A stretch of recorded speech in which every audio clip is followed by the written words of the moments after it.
So the war of words between rappers Kendrick Lamar and Drake has somewhat died down since the weekend, right? When the back and forth exchanges consumed social media.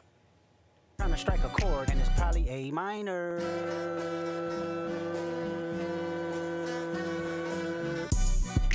They not like us. They not like us. They not like us. They not like us. They not like us. They not like us. My Montreal connects stand up, not far down. The ones that you getting your stories from, they all clowns. I am a war general, seasoned in preparation. My jacket is covered in medals, honor and decoration. You waited for this moment, overcome with the desperation. We plotted for a week and then we fed you the information. All right, well, we haven't heard from either rapper since Sunday night, but a shooting outside of Drake's home in Toronto yesterday is now making headlines. So here to catch us up on all the tea is entertainment guru Jazzie Belle, who has been following the story very closely. So Jazzie, Good morning. Thanks for being with us. Morning. Good morning, guys. Thanks for having me. You know, I love being here with you guys. We love you. We love having you. So let's talk about this. So the latest on the shooting at Drake's house. Yeah. Do we know for sure that this had anything to do with this battle between the two of them? And was he even home when this happened? Well, the Toronto police held a press conference yesterday saying that they couldn't confirm or deny if Drake was even present. Okay. But they are saying that they're in touch with Drake's team, and Drake's team is cooperating, which we love that. And they also said that the Drake's team should be giving them surveillance footage of the incident. But like we said, it's too early to say if this is connected to the rap feud. And as a hip hop fan, I would hate for that to be the case, because this is one of the biggest rap battles ever in hip hop, and us fans is enjoying it. So we would hate for a drive-by shooting to taint this beautiful moment that we're having that just stayed on wax, just all lyrical, all about lyricism. Well, yeah. And now it's like, I don't know, I would like to believe and think that this is an isolated situation. It really makes you think of Biggie and Tupac, doesn't it? Yeah. I don't want to claim that. I don't want that to be the narrative, because it was such a great battle again. So I'm hoping that that's not the case. I know that the timing is strange. I'm not going to, you know, disregard that. But like the investigator said, it's just too soon to tell. But we'll see. And you look what's happening overseas too. In London, Drake's OVO store was vandalized with a lyric from Kendrick Lamar as well. So what's the latest there in that case? Well, no arrest has been made on that, and that's not so much isolated, right? We could tell that that has everything to do with this rap feud. Well, yeah. But nothing physical has happened to anyone, no physical harm. So I am happy about that. Okay, so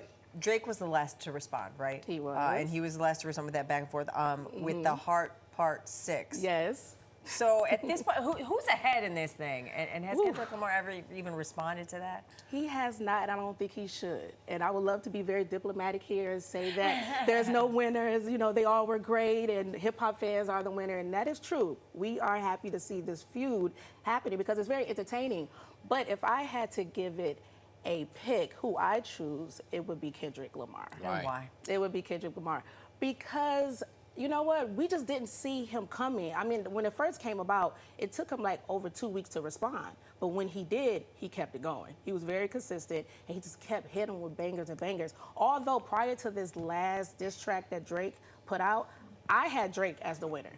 But the Heart Part 6 was not my favorite. I think he handed himself an L with that because of this last diss track that Kendrick Lamar put out. It was so different. It was such a curveball. We didn't see it coming, and it forced Drake's hand to respond, and it wasn't a good response. What's going on with Drake? Because it seems like everybody's mad at him.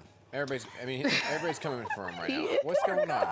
I don't know. I mean, he is like the #1 hated man in hip hop. Yeah. It's so nuanced when it comes to why people don't like him, especially the men in hip hop. I mean, when it came to Kendrick Lamar and Drake's relationship, they were friends at first. They were working together. That's the thing. So why? I don't understand what happened here. I mean, and then when Kendrick Lamar first came out, Drake brought him on tour along with A$AP Rocky.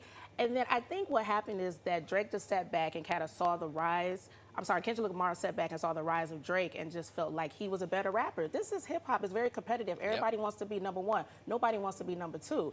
And I think it has a lot to do with that.